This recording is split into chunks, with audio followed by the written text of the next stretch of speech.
Tinha alguma outra, você tinha comentado, né? Isso, da Mara, que ela fez em uma das lives anteriores. Tá bom. Como tratar. Nós estávamos falando sobre toque. Acho que foi ela mesma que fez a pergunta sobre toque. Então você respondeu uma e ficou Ah, essa. tá. Faz tempo isso, né? Mais um pouquinho. É, Como tratar na psicanálise o diagnóstico do toque feito pelo psiquiatra? O psicanalista faz esse diagnóstico? olha, Mara, o toque, ele pertence, ele é uma espécie de um comportamento repetitivo, né?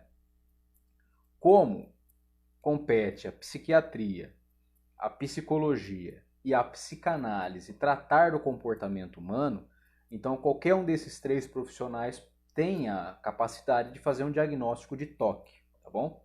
A questão não é o diagnóstico do toque, até porque é muito fácil de ser feito, né? Se você tem um comportamento obsessivo compulsivo, ou seja, aquele comportamento que você precisa fazer sempre, é uma repetição contínua, e se você não fizer, você tem uma forte impressão de que algo muito ruim vai acontecer, né? Isso é que vai,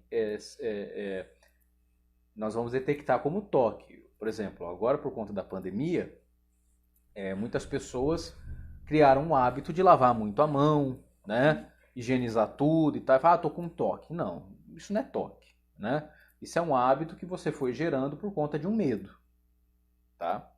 O toque é parecido com isso. Houve um medo ancestral, um medo na sua infância, um medo lá atrás, que você enraizou no inconsciente, tá? E você até hoje tem esse medo. Por isso que a impressão de quem tem o toque, que se você não fizer aquilo, algo ruim vai acontecer, né? É como se a sua vida ou a vida de alguém dependesse daquilo ali, né? Então, o diagnóstico do toque pode ser feito por qualquer um desses três profissionais.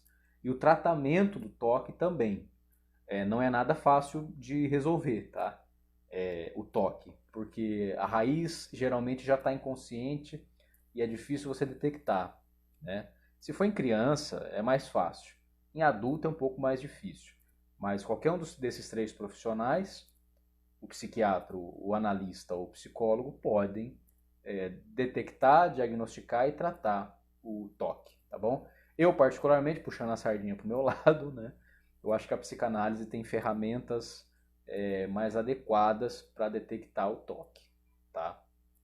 E aí, então, é isso. Acho que, respondendo a sua pergunta de forma bem sucinta, foi isso que ela perguntou, né? Isso. Se é possível detectar e tratar o diagnóstico, né? Esse o analista. É. Porque veja bem, Mara, a psicanálise, a psiquiatria dinâmica, porque veja bem, antes da psicanálise, como é que era a psiquiatria? A psiquiatria era assim, a pessoa tinha uma doença considerada como doença mental, ela era trancafiada num hospício, colocada numa camisa de força, se fosse algo mais grave. Se fosse algo mais brando, recomendava-se lobotomia, que era choque na cabeça, ou então que a pessoa fizesse uma viagem para as montanhas para respirar fresco ou entrar numa banheira de gelo, né? A psicanálise surgiu como uma forma de tentar entender aquilo que era considerado doença, né, como um comportamento da pessoa que precisava ser ouvido e entendido, né? Aí então nasceu a psiquiatria dinâmica. O que é isso? É a psiquiatria que olha o indivíduo e não a doença. Ele olha o doente, não a doença. Então, não é só farmacológico. Hoje, o psiquiatra hoje, ele não trabalha só com medicação, né? Ele também pode desenvolver um trabalho terapêutico, que surgiu com a psicanálise. E depois a psicologia foi desmembrando isso e fazendo e descobrindo outros métodos de trabalhar essas questões. Então, tudo que nós trabalhamos na clínica psicanalítica, tá? Os psiquiatras também fazem. A diferença é que o psiquiatra ele entra com medicação quando o caso necessita de medicação, coisa que o psicólogo e o psicanalista não faz. Nós só fazemos um trabalho de psicoterapia, ou seja, vamos trabalhar a partir da base da conversa, do diálogo, né, as questões da pessoa. Então a diferença fácil de entender é essa. Os problemas são os mesmos.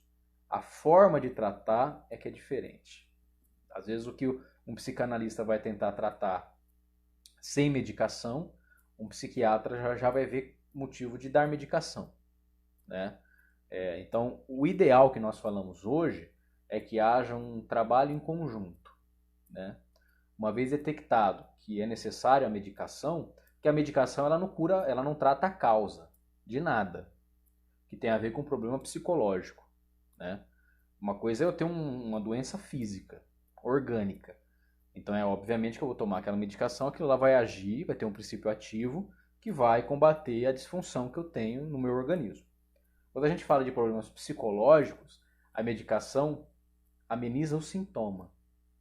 Ela não vai na causa, que geralmente a causa tem a ver com questões psicológicas, né? Então a medicação ajuda na química cerebral, ajuda no equilíbrio de humor, mas a causa de muitos problemas psicológicos só é tratado no divã, tá? Então por isso a necessidade de buscar a terapia. Só uma pergunta, a lobotomia é uma cirurgia? A lobotomia, ela, como posso dizer, eles acreditavam que se você afetasse certas regiões do cérebro, geralmente com choque, com eletrochoque, era choque na cabeça, você podia, em alguns casos muito específicos de determinados transtornos mentais, aquilo amenizava a situação. Só que como era algo um tanto quanto agressivo, hoje em dia não é mais recomendado, embora para alguns casos sirva, entende? Alguns casos muito específicos. Mas a nível geral não é mais recomendado não. Pensei que fosse cirurgia cerebral. Algumas vezes também fazia.